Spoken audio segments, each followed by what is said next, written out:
Hi, my name is Dan Zeilinger, and I have been a world-traveling full-time trad jazz musician for the past 40 years. Some of my most memorable performances were on the lawn of the Edinburgh Castle, at Imperial Palace in Japan, as well as TV shows and commercials across the world. I've met many people during my career and have spent many hours on stage and off with these musicians, talking about jazz, life, and more. Some are touring musicians, some are theme park warriors, and some are casual musicians who play on the weekends with friends. I think they all have stories worthy of a movie script, and through these interviews, I'll be sharing them with you.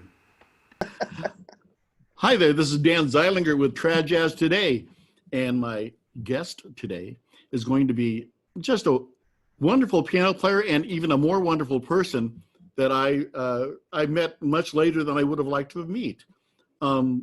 Friend and pianist, Mr. Vinnie Armstrong, Norvin Vinnie Armstrong. Yes. But you know that there's another Norman Vinnie Armstrong out there. That's it's a bicyclist, I think, or something. What did you say, Norman or Norvin? Norvin. Yeah. So there's another Norvin out there. There is, because I research all of my guests and hunt down information on the internet about them, and two things happened. Is I kept getting this guy, and there's also another Daniel Zeilinger out there who's an Austrian bodybuilder. Oh, hey, yeah, okay. So I'm here to pump you up, and so it's kind of interesting. And you have a very little footprint online, I have to tell you. Oh, that's fine with me. I would see a lot of people have intentionally not put their lives on the internet. Yeah. But you're somebody who I think deserves a little more exposure and credits for your wonderful playing and the style that you play. You know? Yeah. Well, you know, if you put Vinnie Armstrong, maybe. I did that too. Vinnie. Yes. Okay, and still not you much there. You ought to Google yourself sometime. Okay. You get some interesting responses. What can I say? Yeah, really. Were you actually born in Pasadena? I was, yeah. That's interesting. No, since there's a whole Dixieland tune called called Home in Pasadena. Home in Pasadena, yes. Yeah, well, it's a great English tune. band Temperance 7 had a big hit on that. Oh, that was a wonderful performance by them. I remember it well. Yeah. Is it an accurate depiction of your childhood? Well, where the grass is greener, where humming bees, you know, and I don't know, there's something about the trees, orange trees. Yeah. Well, it was actually pretty close to that. Yeah, because there were still orange groves in the general area. And of course we had, you know, the humming bees and the honeybees. You know, it was a different time. It was a time when we had incinerators in the backyard, and we had, along with bomb shelters, by the way. But oh well, we couldn't afford one of those. We just you just went under the table or chair. But you know, yeah. So I was born in '42, and you know, grew up in the late '40s, early '50s, and that was a time when it was completely different then. You know, all the cars were American made. You know, no seat belts, bench seats in the front. Right, you could take a drive miles away in the back of a pickup. You could do that. Yes, you could. And absolutely. We would. Yeah, right. Okay, well, so you know about that. Yeah. Well, you know, I was raised in Omaha, Nebraska. Oh, okay. Born in, I'm a little younger, not much. I was born in '54. Okay. But it was very much that Midwestern, old time. You know, you got to play outside until mom called you in for dinner without much supervision. And those times are gone. Walk to school blocks and blocks and just by yourself or whatever. You know, it was no big deal. Nobody hovering around you trying to collect you when you got out of school. You just came home. Yeah, absolutely. Yeah. Although I lived in Huntington Beach during my high school years, it was a mile to school and a mile back, you know? Well, you know, good exercise, right? Well, look at what it's done for my body today. I mean, you know, I'm testament. I know. Anyway. Okay. And you went to John Muir High School. John Muir High School in Pasadena, yeah. There were two high schools, yeah, in Pasadena. As recently, they've had great music programs there. Oh, we had some wonderful musicians at John Muir. We had a vibraphonist, was really exceptional. I mean, all sorts of them. Actually, Jackie Robinson, the baseball player, went to John Muir, I not didn't know that. that much earlier than I did. And he went to PCC, and then he went on to great fame, as you know. So, I mean, there's been some kind of famous folks that went through there. Unfortunately, not me yet. Well, it depends on who you talk to, doesn't it? Oh, well, maybe. Because in I my guess so. circle of friends, you're pretty darn famous. Oh, golly. Well, okay. You know, I mean, take a look at you. You played an album with Dan Barrett, I believe, Oh, yeah. and Dan's an international star now. So Yeah, and a good friend of mine, by the way. oh yeah, well, he was the reason I got into early jazz, actually. Oh, very good. We were at yeah. Orange Coast College together. Oh, And I yes, was a right. high note Latin jazz player at the time, Really? and I That's was playing interesting. big band lead on trumpet as a trumpet player. I'll be darned. And How he and about Brian that? Shaw and Charlie Warren and Paul Yeah. Woltz and Randy Woltz and that Orange County crew of guys. Yes, Jeff that's Beaumont was in there. Yes, They Jeff. kind of kidnapped me and made me see the ways of early jazz, and it's never been the same. You know? You made your mark. Huh? What can I say? So yeah, Dan's a wonderful guy. Yes, he is. Absolutely. Yeah. Well, and he and I were playing just recently in Claremont in the band out there. The band was going for its 24th year, a straight year before the pandemic hit. So Right. yeah, and he would in the later years we played out there. He would come up and play with us, and he became sort of the cornet, trumpet, and trombone player. So it was. I've seen him really recently, and I just hope we can all get together again soon, man. Yeah, It's hard to me know. too. You know? Although Dan doesn't admit it publicly much, he actually plays a little tenor sax too.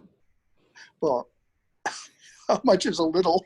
Well, I'm just saying that when we were in college together, Uh-huh. you know, he diddled around on a few different things, and of course he plays pretty decent piano on top of it. Yes, he does. Piano, of course. Yeah, and well, cornet. He usually played cornet with us. Very good, very good. I've got to tell you just a quick Barrett story because you'll like it. I was a student conductor of the concert groups at Orange Coast College when I was there, and part of that was I would conduct graduation. Of course, you know, any actual band director in their right mind doesn't want to do that, and then, so Dan, you can do that. So I was conducting the graduation ceremonies at Orange Coast College. Yeah. And in the middle of about the fourth time through Pomp and Circumstance, Dan took up and took a plunger solo, stood up. He took a plunger solo over Pomp and Circumstance during graduation, yes. As only Dan could do. Well, I thank him to this day for that. Yeah, he's a great guy, great guy. So when did you start playing, and what was your first instrument? Well, my first instrument was probably the ukulele, or ukulele, depending on, because as a young boy, my parents had a couple of those around the house. We kind of played. Were they musicians? No, not really. I didn't get a piano until I was 14. I loved music. My parents had a pretty good 78 RPM record collection, and we had a console, a phonograph, radio in the living room, and occasionally they would get out their records and play, like Benny Goodman and things like that. And my favorite record was, and probably is to this day, my favorite record would be "When It's Sleepy Time Down South" by Louis Armstrong, the 1931 recording of it. And it was so beautiful, and I just really moved me, and still does. So anyway, I got exposed that way to jazz, and they also played things like Poet and Peasant Overture and the Warsaw Concerto, and they had a whole bunch of stuff like that, So it was a musical sort of environment, but not really stressed. But what set me off really was my grandfather, my dad's father. He had a barbershop in Pasadena, and he lived over his barbershop and an apartment above the barbershop. And he had a piano stored in our house because before he moved to California in the 1920s, he had played piano in Missouri. And he had learned how to play ragtime from the black players in his town who played beautiful old style ragtime. And he learned how to do that. And then he became a performer on riverboat on the Missouri River and gigging around until his late teens. And he got married, and he went into barbering there. but his wife, my grandmother, got tuberculosis. So they moved to Southern California, and he barbered here, like I said, but he had to store his piano in my parents' garage. So it was just sitting out there covered with boxes and black widows and stuff. And so every once in a while, my grandfather would come over, and my grandmother would have to prod him, Army, that was what they called him. Army, you go out there, because his name was Norvin Armstrong, by the way, the same as mine. Have you ever met anybody else it. with Norvin as a first name? I think I've seen maybe one person in my life, and I saw it on a movie credit, Norvin, whatever it was, the last name, and it just blew me out of the seat almost. Like, wow, there is somebody else. Because the reason I'm Vinnie is because nobody remembers Norvin. It's always Norman or Melvin or Marvin or Norbert. I mean, it's help, so I just took Vinnie. Now the unfortunate thing is they think my name is Vincent. Yeah, well, when we met, that's how you introduced yourself, was as Vinnie, of course. Yeah. Well, before Vinnie, it was actually just Vin, like in Vin Scully. But anyway, so he would come over, and my grandmother is his second wife. She would say, Army, go out and play something, and get out in the garage and play a couple tunes. And so I would, wander out after him, and he would take the boxes off, brush off the spiders, and open it up, and he'd play like the Maple Leaf Rag and stuff. And I thought, wow. I mean, it just knocked me out. It just killed me. And so, I mean, every time they would come over, I would just beg him to go out there, please, Grandpa, go out and play, a couple of tunes. So anyway, that went on for a while, and then he gave my piano to his other son in Texas. So it went away, and we didn't have a piano, like I said, until I was 14. I just kept after my parents. We got to get a piano, So they finally, on my 14th birthday, I came in from junior high school, walked into the house, and there was a Wurlitzer Spinet in the living room, and came with 5 lessons from Liberace Studios. Excellent. Did you take those? I took them, you bet. They were free. But that's where I stopped, unfortunately. Anyway, so that's when I started playing. And my grandfather basically played by ear. And he played on the black keys because they're easier to hit. What key does that put Maple Leaf Rag in? Well, he played it actually in A flat. So wow. That's what it was. Yeah, he played it in A flat. But I mean, he normally played in G flat or B, those keys that have a lot of black notes sticking up, because when you go down with your left hand, they're sticking up ready to meet your fingers when you go down there. Okay. So I learned on the black keys by ear as well. And my father, he had played a little bit, and so he kind of picked it up, and he would play around here, there. He had a more ballad style. He wasn't really a ragtimer, but he was a good ballad player, but, G flat, A flat, D flat. And, well, those are preferred keys for brass players, the flat keys. Yeah. Oh, yeah, that's true. And most of the pianists and guitar players that come up through normal channels usually have a heck of a time, except for people like Chuck Berry, who actually came up with a tenor sax player. But a lot of players, you start playing with brass players, and all of a sudden you've got to be in B flat, and E flat, and A flat, and they go crazy. Yes, that's right. Yeah, and when I went to high school, actually even junior high, I learned enough in junior high to accompany a couple little doo-wop groups, singers with playing dum dum dum dum dum dum dum. The 12/8 thing, yeah. Yeah, right. So the 1-6-2-5 progression. Anyway, so when I got to high school, it was a little different environment. I met some musicians there. I picked up a cornet for $5, and I began to learn how to play cornet, and I made the high school marching band in my senior year. Oh my word, so really? Just I had just learning it, trying to teach myself how to play notation. So anyway, so I met some guys in the band, and we formed a little group called the Keynotes, just playing. I think we played 1 or 2 dances, and that was it. So that's basically, so I played cornet in high school and a little bit after that. And when I went to college, I picked up clarinet, and I played that. And then I just went back to piano because I never figured that out. You know, I have to get. Clarinet's a hard place to start on the woodwinds. You Yeah, have I that love darn clarinet. register key that makes no sense whatsoever. I know, You know. but it's such a wonderful instrument. I love it. Well, So I didn't realize you were a horn player. Uh, well, briefly, yeah, my career, yeah, it was, yeah, I did a few jazz things it was a lot of fun. I really enjoyed it, but I have an overbite, and, it was kind of I didn't really have a good solid, I had to really mash the thing against my teeth. So, I had but fun, that but helped with clarinet. Your overbite yes, helped with clarinet. yeah, right. But it didn't help the, reduce the overbite any, but, yeah, clarinet was wonderful too. I really enjoyed it, but, So you ended up at Cal State, Cal State, LA. LA, yeah.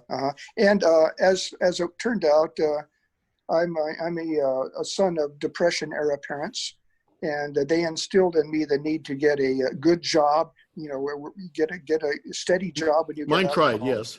Yes, right. So I thought, well, maybe I'll go into teaching or something, and so I became a social studies major. But I took almost enough music classes to be a music major, but I couldn't read well enough. I never did study hard at reading, and that was my downfall in many ways.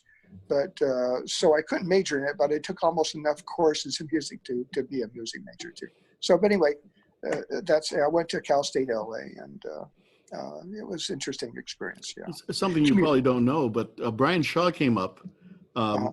through junior high and high school, and without being able to read real well. He would listen to the parade march once at Newport Harbor High and have it Yeah, under his hand, and he was one of uh-huh. those guys until he got into college, and where I met him, Uh-huh. and then he started taking lessons from Pappy Mitchell and a couple of people. But Uh-huh. there are a lot of musicians who come up that way, and you find out, of course, they're kind of the better improvisers. Oh yeah, because When you find melodies on your own. That's right, exactly. Yeah. So anyway, that's so I played 3 instruments maybe if you count the ukulele, 4 instruments in my life, and that had a good time. You still remember any ukulele? Yeah, I've got one around the house here, but I'm not going to demonstrate. Oh, I'm not going to ask you. But it's because Brad Roth and Howard Alden both started with the ukuleles, and Oh, did they really? Yeah. as little kids, of course. Yeah, sure. It used to drive me crazy because as you know, I taught school for quite a while, and there was one school I taught at where they actually tried to start kids in 3rd grade on band instruments. Speaking of the little kids and instruments that are appropriate, and their fingers would keep falling into the tone holes. And you just sort of, or you can't get past 4th position on trombone. Right. Anyway, so ukulele would have been a better choice. Yeah, right. So I also noticed that you worked for 30 or 40 years for the Department of Social Services. Yeah, like Mike Baird, he and I both had worked for LA County DPSS, and he was a social worker. I was an eligibility worker for welfare assistance, and then I just went up through some promotions and ended up as a contract administrator with that department. So I retired in 2000. Well, that explains why you guys can get along with Dixieland musicians. Yeah, right. Those social skills. 30 years of developing those skills just to get along with the band. Yeah. Anyway, so it was, I caught some good concerts at Cal State LA, here and there. And another strong department. A very strong music department there. It was a pretty good department, and I actually got into the a cappella choir. I sang a bit there. Just music is just the best for any reason. It's just good for all occasions, in my opinion. You've never sang when I've played with you. Well, you can ask Dan Barrett about my singing. Yeah. Well, that Dan also sings about 1/8 of a tone flat, but we won't talk about that. I won't talk about that in front of him. So when was your first exposure into playing jazz? When did you start actually gigging? Well, when I was in high school, I had my piano for a couple of years, maybe 3 years at the most. I loved the Dixieland sound. And so there were some kids in the band there. There was a little pep band actually in the high school. I recruited from them some guys who just wanted to kind of get together and swing and play and do some Dixieland. And we got a combo orcs book or something, with some of the, jazz tunes in there, and we kind of learned those. And but then at the same time, there was a woman, or a girl actually at that time. She was a year younger than me. She had a dance band. Her father was a real promoter, and they lived in La Cañada. She had a dance band. She was a trumpet player and quite good. And so she had maybe a 12-piece band. And she asked if I would play piano with them. And I said, gee, well, I don't know. I mean, I don't read real well. And I said, well, we have the guitar. I'll give you the guitar parts, and you can kind of, stumble through that. And so I did, and it was quite an experience. I mean, they were really good players. A lot of the best kids in our high school and a couple other high schools. But I was, really scuffling all the time, trying to keep up with it all. But I learned quite a bit. And we played at the Elks Club in Pasadena for big dances. So about that same time, there was an ad in the local Pasadena paper. A guy was starting a Dixieland band in Altadena. His name was Bob Russell. And he is inviting people to come up to the house and, meet them and, maybe audition for a band. So I went up there and got in the car. And so I went up there and met them and played piano. So they took me on piano. And so that group was called the Southland Seven. And we played the standard Dixieland repertoire at the time, and ended up at a place called the Charleston Club in Arcadia on Colorado Boulevard, not too far from where the Santa Fe Railroad went over the street there and the bridge down there. So, and I was underage, and it was basically a beer place with tables and a stage, and the band would play there every weekend, and it was great fun. Leon Crabb was in that band. He played later with, that great band that played down in San Juan Capistrano, the Golden Eagle Jazz Band, right? He was in that band. Dave Kennedy was on trombone, who was quite a good trombone player, and he had played in various bands, and he played in the Southland Seven, and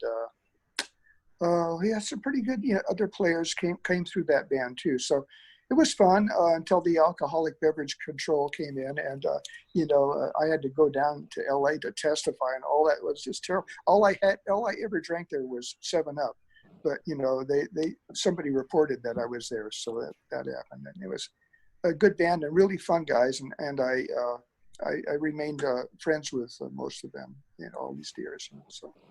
So that was my kind of first experience playing jazz in the early days like that. Well, it's a neat way in. You sort of, like you said, trial by fire. That was more or less my Dixieland entrance too. Was a trial by fire, and you learn unconsciously perhaps about chord inversions and 1-6-2-5s, and you find out where the patterns are in the style. Right. You can have a 12-bar blues and rhythm changes and. And the Save on Drugstore changes, then you're pretty well set for about half the repertoire. No, it worked for me, and it was just so much fun. I had a great time doing all that. I didn't tell you the name of the girl who had the big band. Her name was Jonna Halvis, and her name of the band was called Jonna and her all-boy band, because she was the only girl. And her brother was about 12 or 13, and he played drums, but he was pretty good too. Yeah, so. Yeah, I talk often with Katie Cavera about the band names, because she did. We were doing some things where she was actually leading the band, and I let her use the name that I used all the time, which is I used to use Dan Zeilinger in the Interstate 5. And rather than doing Katie and her boys or those kind of things. Which gets kind of old, and every female leader uses those kind of Louise and her Dapper Dans or whatever it is. It gets kind of overused. She's wonderful, Katie. There are several names that come up on every interview, and that being Larry Wright and Katie Cavera and Westy Westonhofer and Oh yeah, Leslie. Yeah, yeah. Hal Smith. All those Uh, names come up almost in every interview that I've done so far. oh yeah, great. And and of course, Yeah. when I talked to Flip, we talked about you a little bit. But Oh. have you played with Flip now? You played with Flip now quite a bit or on occasion. Yeah, yeah. I've played with a whole lot of people over the years. I have been in actually not that many bands. I just mainly kind of freelanced and did a lot of sub work, which I enjoyed because you get to play with different kinds of groups. You know. Who's the Candy Jacket Band? That is the a band of the drummer with the Jonathan Stout group. Oh, he's a national name now. Yes, he's wonderful. He have mental block. Yeah, but he's wonderful. He's wonderful. He's a great player and a real nice guy. And when I think of his name, I'll mention it.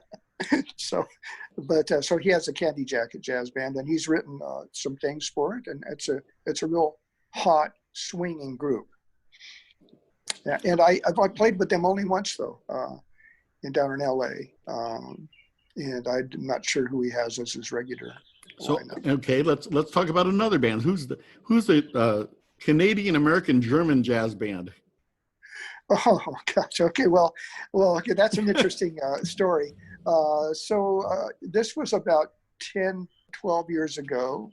I was just living in Southern California, minding my own business, and I got this call from a guy named John Skillman, who is a clarinet player, a wonderful clarinet player, and he's been the clarinet player with the Buck Creek Jazz Band out of East Coast guy.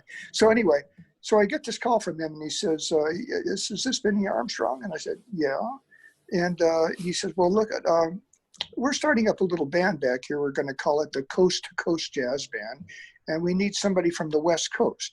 And so we're looking for somebody on piano, and Jim Armstrong, trombone player, recommended me. And Jim and I aren't related at all, but he somehow remembered hearing me play and thought, well, maybe Vinnie would like to do this." So anyway, I had already retired. So so I said, well, they said they would cover my airfare going out there. And this was to Florida. And that's where John has a beautiful summer villa, not a villa, really, kind of just a bungalow, beautiful bungalow right on the lake in Central Florida. Anyway, so we went, so I flew to Florida and gave a tryout, and they said, yeah, okay, West Coast, member. So that band existed for maybe 3 years, and then it just kind of, we played a festival in Arizona, and it's Coast to Coast Jazz Band. Then a German trumpet player became interested and met the banjo player in the band, met Mike Evans, and so he came out and he became like a new member of the band, and so he had connections going into Europe, and so we thought, well, let's just change our name so we can include Germany somehow, and so we had the Canada part, Can for Can Amger, that came from Mike Evans, who had actually played in Canada but was not a Canadian.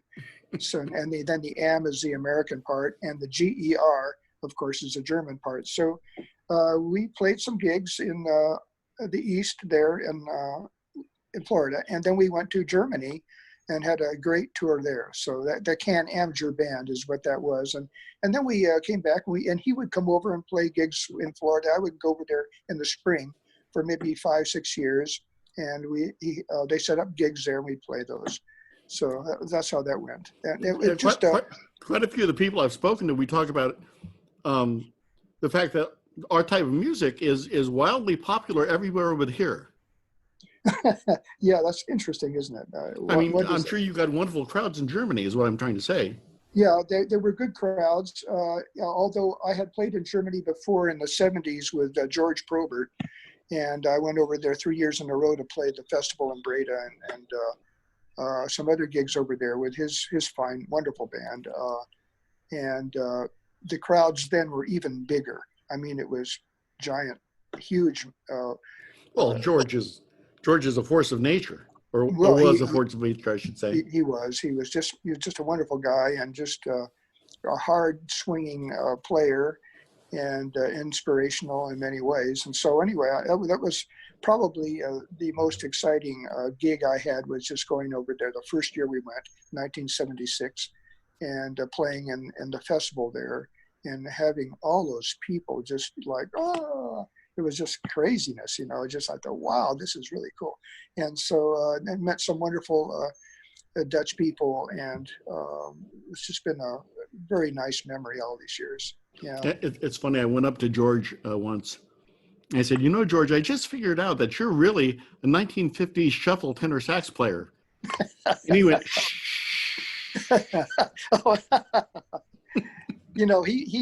Well, George, he started back in the late 40s, but early 50s with, Jackie Kuhn was a wonderful cornet player who lived in Glendale at the time, and knew George, and they knew each other. And so they played gigs, and every once in a while they would meet at these festivals, and I knew both of them and had played with Jackie too. Oh boy, what a duo they were. I tell you, they're right out of, the jazz legends, two jazz legends. Yeah. I was one of the recipients of George's famous phone call, where he would call and go, "Hello, Danny, practice." Yeah. Click. That was the word of the day. Yeah, George. Yeah. We all knew that. Just so much fun. Once with Monrovia, he actually called me up, and I got to the gig, and June was there on bass. Oh. For Monrovia Old Child. I said, "What am I doing here?" He goes, "You're in the front line." So funny. I've got. We all have George Probert stories, but. Oh yes, I think so. Now you've done your. I don't think I meant it to come off that way, but you played with Sylvia Rodriguez and Van Kleist, Yeah, I love those guys. They're just lots of fun, and they're really dedicated, committed players.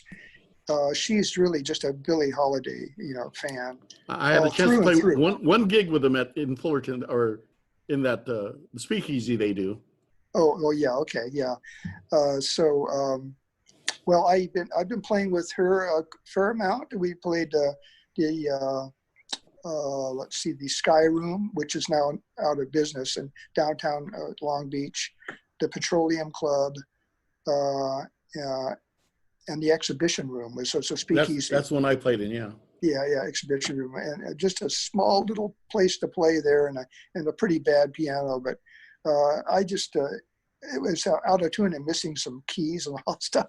Anyway, it saved me from having to lug in my keyboard, so I played it, and it was just always fun to generate some Billie Holiday kind of material and swing stuff from. Well, she tried to keep it actually back in the 20s and early 30s, so that's all the music. Well, yeah, they have a real love for both of them have a real love for the style, and both of them are fairly new to the style. Which is a kind of an interesting thing, but yeah, really great people and dedicated to what they're doing, Yes, right, yeah. And he was working on his saxophone. He's come a long, long way. He's very good player now in swing style tenor sax and other instruments as well, but other woodwinds. Really nice guy, and a big Dodger fan. I'll have to say that. Is he as big as Tom Kubis? That I don't know. Tom's a huge Dodger fan. Is he really? Yeah, I know Tom. Speaking to George Probert, George was a mentor for Tom Kubis. Oh, absolutely. Yeah. If you get Tom on a Dixieland gig, you see George. The same embouchure, the same body language. Yeah. How he looks down off of his soprano that way, and absolutely, yeah. Tom's agreed to come on and do a show with me too, so that'll be fun. Yeah, that would be cool. Yeah. So anyway, Sylvia is wonderful, and hope that maybe someday in the future we can get together and do some more music. Yeah, you've done so much more than any of the biographies I can find on you want to admit to. Well, I've had some good times and played some. I was with a group called the Yankee Wailers for some time. Sure, Wally Holmes. Wally Holmes' band. And, we had Bill Wood on clarinet for many years when we first started that band. I think I was with that. Wood. Billy Wood, just a wonderful player, had played with Red Nichols and Wingy Manone. I'm sorry. I was just watching a video of him yesterday with Red. Is So that right? How it's on interesting. YouTube. He's on YouTube all over the place. And Uh-huh. anyway, go ahead. I have a Billy Wood story when you get done. Oh, well, I was just going to mention that that band had some pretty nice players going through it here and there over the course. I think I started with playing with Wally back in the 70s. And, well, I guess we played our last gig more or less when the festival finally folded in L.A. in the night. What was it? Yeah, I was at the last LAX festival. I was there as a guest at the very last one. Okay, yeah. So that, it was quite a long time. I'd say at least, maybe 20 years with that band off and on. And we did, mainly California festivals is what we did. Yeah. Yeah, Bill Wood was just a wonderful soul. He was a wonderful soul and, very witty guy. And he was very good photographer as well. Really good photographer. When he toured with Red, they did a Asian tour, and he took a whole bunch of photographs on that tour, and some of them were just gorgeous. And I played with Bill Wood in Mississippi and Louisiana back in the 80s, maybe about 86 or something. And or 84, 85, 86. And we went down there for a couple of weeks and played at like a plantation on a river called the Jordan River in Mississippi, owned by Armand Crump. And it was just a bucolic, lovely area with this river flowing through with moss hanging from the trees and stuff. And we played for Armand because he was a very wealthy person and he loved the jazz. It was just a marvelous time. I don't remember why I got to this point with Billy, but he came later. I was at a trio with him, with Gene O'Neill, a drummer, and we played back in the 70s, late 70s, in I guess it was Laverne at a place called the Ruddy Duck. It was a great little trio, a lot of fun. Lee Countryman used to work with them a lot on piano. Yeah. I met Bill Wood on some casuals in Southern California, and he actually did a couple festivals with Misbehavin' Jazz Band as the clarinetist. And he and I became very close friends towards the end of his life and the end of his career. He would do a festival and he would send me a postcard, and all it would say on it would be, "Dan, another triumph." And so I was in Japan and I sent him a postcard that said, "Bill, another Yamaha." And of course, he thought that was just wonderful.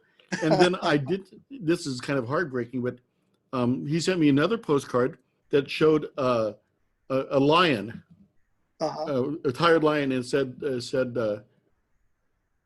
it was something about the last festival, or the last postcard.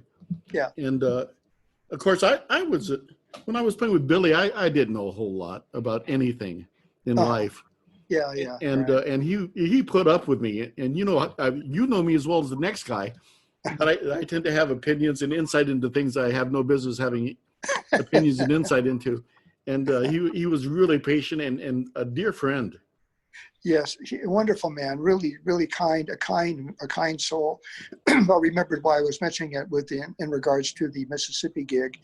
We went to New Orleans and played in New Orleans in the quarter there one evening at a place there, quite a nice place. And then we the next day we just took a streetcar down St. Charles and went across the river on the ferry to Algiers. And Billy had his camera there, and he was taking photographs of some of the places in Algiers. I think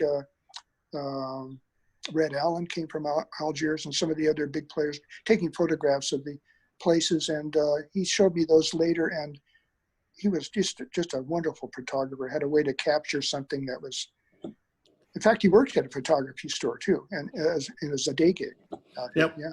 One of the pictures he sent me as we were corresponding was a picture of him sitting at the Dead Sea in the Middle East when he was traveling with Red, and and it showed him sitting underneath a sign, and the sign said on it, "The lowest place on earth." And it was just him and his clarinet. Oh, I'd love to see that. Do you still have that? I'll have to look. I think I do somewhere. I have to look through my God, I'd love picture to see archives. that. Well, he had some stories about Red's band, and Well, anyway. Oh, when you got Bill laughing, Yeah. there's just nothing like his laugh either, you know? No, that's right. That's right. So good times indeed. Right. Okay, Yeah. so you've been sort of guest. Well, you played with Jonathan Stout's band. Yeah. It's his Campus Five? Is that what it? The Campus Five, and he also has a group that kind of does Benny Goodman things. Sextet group that I played with them a few times. Yeah, so Chris Dawson is Jonathan's regular piano player, wonderful, wonderful player. But Chris can't make it. Jonathan will call me sometimes, and it's always a challenge for me because I still have a problem reading some of those charts, man. Just, yeah. So, but there's one called Six Appeal, and it's always gets me for some whatever reason. Wonderful guys, just great swingers, all really nice guys too. Absolutely, and you've been making guest appearances with Night Bloom and Jasmine, Yes, with Chet and the boys. I loved everybody in that band, just greatest guys. Yeah. Well, they've been around forever. They have, and just like you said, they're institution in Southern California. Absolutely. And of course, the highlight of the career is playing at Curly's. Well, I enjoyed that. I had a good time down there, and then you guys are a lot of fun down there. So, yeah, just give me a call, man. I like the day we did the trio. I think it was in quartet with Katie. Oh yeah, that was down nice. There. That was just a blast. Yeah, it was a blast. Yeah. Well, you've got all wonderful guys going through there. Robbie on piano, he's a wonderful player. Randy Waltz, yeah, real nice guy. Another nice guy, yeah. But yeah, it's pretty surprising actually when you see the people that go through there. Phil Andreen, of course, plays with us every so often, and and not to mention Katie playing a banjo whenever she gets the chance to. I know she's just such a spark plug and a wonderful presence on stage. And she has relentless time. I was talking to Hal Smith on an interview about her. Oh, and he was talking about just her time. Yeah. Just being the best, and well, Hal would know. It makes it easy as a tuba player. Oh, good. Yeah, right. Yeah. Well, she was in the group with Bobby Gordon I played with, the Bobby Gordon Sextet, and Katie was playing guitar in that band. There's another legendary player, Yeah. I got to play a couple times with him in San Diego. But, oh, yeah.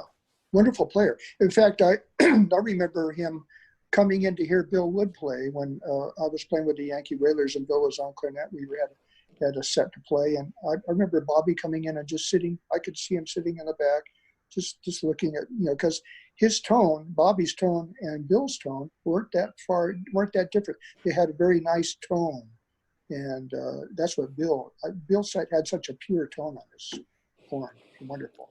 When you were playing with Wally, yeah, did you learn how to solo in solfeggio? No, but I had all I could do to keep up to speed on some of those tunes that he picked to do on solfeggio. They went pretty fast, but a lot of fun to play. Yeah, always enjoyed him doing that. And the recorder flute or that little sweet potato thing or whatever he plays, that was a lot of fun too. Very talented man. I would imagine that would have been a blast of a band to be in. Oh, it was. Yeah, and Wally is such a interesting, humorous guy. He's got such a great wit, and he had that pop hit on Rock the Boat, right? He wrote Rock the Boat. Yeah, the Hughes Corporation. Yeah, yeah, that. When he got that hit, I was playing a gig with Gene O'Neill, who's an old friend of Wally's. Gene O'Neill, the drummer that I had the trio with Bill Wood with, and we were playing a gig in South Pasadena, and Wally had just made a lot of money with that record. It had just come out that year, and he wasn't on the gig at all. But so he knew we were playing there, and he came, and it was a private home, as I recall, and he just knocked on the door, and they said, "I'm sorry, well, I'm Wally Holmes, and I'm with the band," and he comes walking in there, and he has us all go out and look at his car, which has a license plate on it, said, "A Hit." A brand new car. I mean, expensive, like what I don't know, Lincoln or something, So it was pretty.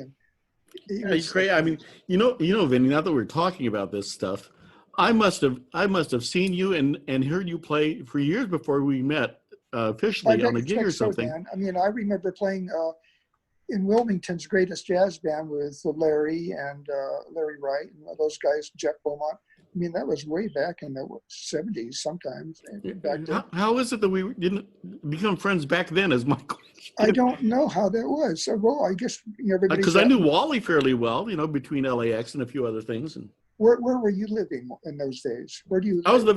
I was living out here. I was living in Huntington Beach. In Huntington Beach. Well, that's a fair amount from Pasadena. We just never had gotten the same social circles. No, I didn't start really hitting Pasadena until I met Phil Andreen.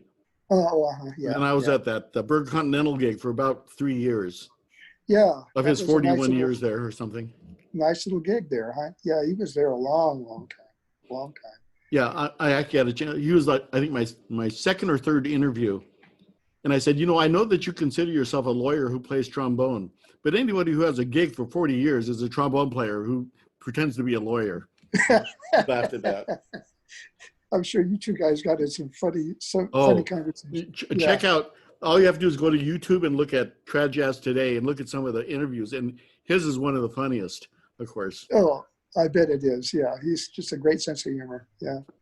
And his wife's a good singer. I like her singing. Oh, yeah, Carol, sure. Yeah. In fact, they make a lot of appearances, as you know, down at Curly's also. Yeah.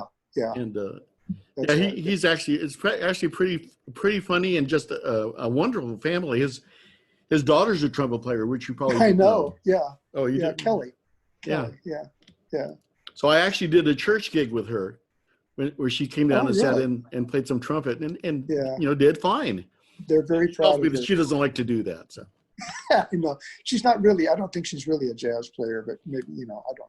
Well, Phil takes pride in the fact that she actually sat in with the jazz band over at APU at Azusa Pacific. Oh, okay. Cool. Just out of a side was where my son graduated. But oh, interesting. Yeah. Oh, great. Yeah. But yeah. Yeah. Well, let's hope we get out of this soon and get a chance to get back on stage together somewhere. I'm all for it, man. Anytime. I just love to play. Still hanging in there. Well, don't be opposed to a duet. A duet? Yeah, just you and I, Oh, okay. Maybe we can book some work or something. Yeah, maybe so. I think we could handle it. I think we could do that. You sing a couple tunes and. Oh, I'd love to. Well, listen, I'm going to start kind of wrapping this up, but I want you to have final thoughts and plug anything you want to plug as far as gigs or where can people hear your music?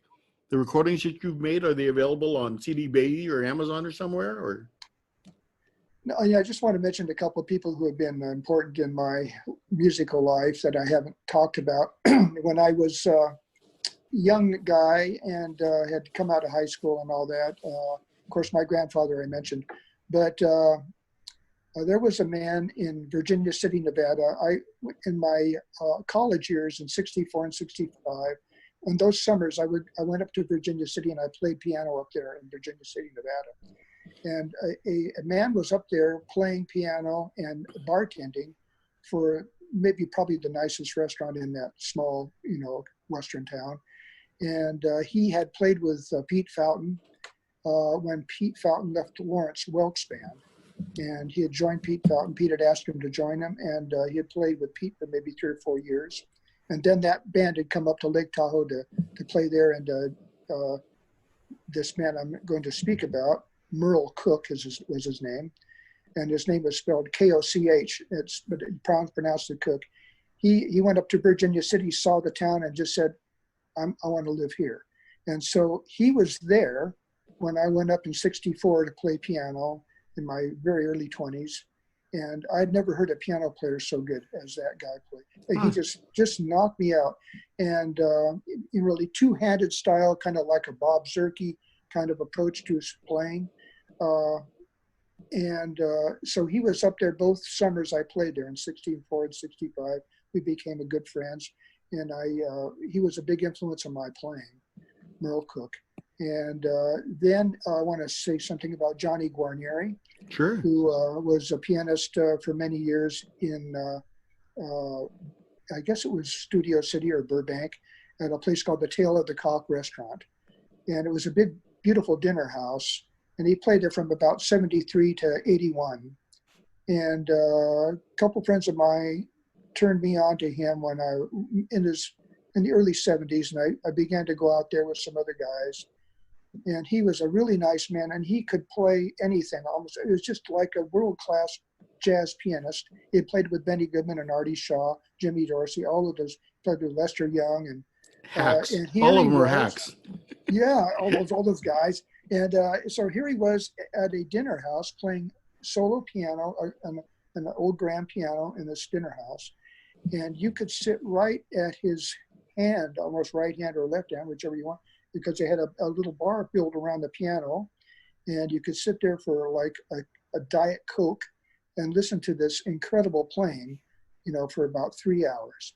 And I tell you, he was just an amazing guy. He made friends, or we made friends with him, I suppose. Some of us young players that would go out there, Jim Turner, some of the other guys. And he would have us sit in and play duets occasionally with him. A lot of fun. And so I want to mention him because he is just a monster player. And, I worked hard on compiling a book about his life. The author is Derek Collar, who is an Englishman who has written biographies on Tony Parenti and Jeff Stacey. And he decided to do a book on Johnny Guarnieri. And so myself and Jim Turner, this other young man at the time who was going out to the Tail of the Cock in the 70s, we got together and we went up to Sacramento. You're talking about Jimmy Turner, the banjo player? No, oh, Jim okay. Turner, pianist. Jim Turner played with the Jim Cullum Band in Texas. Okay. He played piano with that band. And he's now living in Shadow Hills, up around Sunland. And he's in the house that Dick Carey, that musician had, and willed to him. Okay. So anyway, so he and I went up to Sacramento, 3 trips to Sacramento to look at the archive of Johnny Guarnieri stuff that his daughter had, and help produce that book, which came out last year. And it's called Superstride. And you don't have a copy of it on your desk there to hold up, do you? Got a copy of it here. I thought you probably, I don't know if you'll see it backwards or forward. Okay. That's what it looks like. So that's Johnny One. Of course. Have you guys got a distributor for that? Jazzology. Okay. Yeah, just go to the Jazzology website and you can get that book. And Derek Collar's the author, and it's got a lot of wonderful photographs in it and the whole history of Johnny's interesting life. So, Superstride is the name of that. Cool. So well, thank you, Dan, for. Well, listen, Vinnie, you need to get on your word processor. You need to get on your computer here and write up a real biography on yourself. Oh, you really Who do. will buy it? Who will buy something? Well, I'm not saying that you need one to publish for money, but there's so much about you, and people need to, if they don't know you're playing, they need to know about it. That's kind of the reason for this show, was to give people like you a voice and exposure. Yeah. And the public needs to hear you play. You're one of my favorite players. Oh, thank you, Dan. Thanks so much, man. Yeah, appreciate it. But that's why I'm doing this show, Okay, well, appreciate it. Yeah. Well, let's try and get together soon and play some music. We'll beat this thing and get all these musicians out from underneath their we're all sitting around in our shorts and t-shirts and get everybody dressed again and shaved and. Yeah. Okay. Sounds good, Dan. All right. You take care. Man. Okay. Take care. Bye-bye. Bye-bye. Thank you all for watching Trad Jazz Today with Dan Zeilinger. Make sure you subscribe and turn on the notification bell. Videos come out every Wednesday and Friday.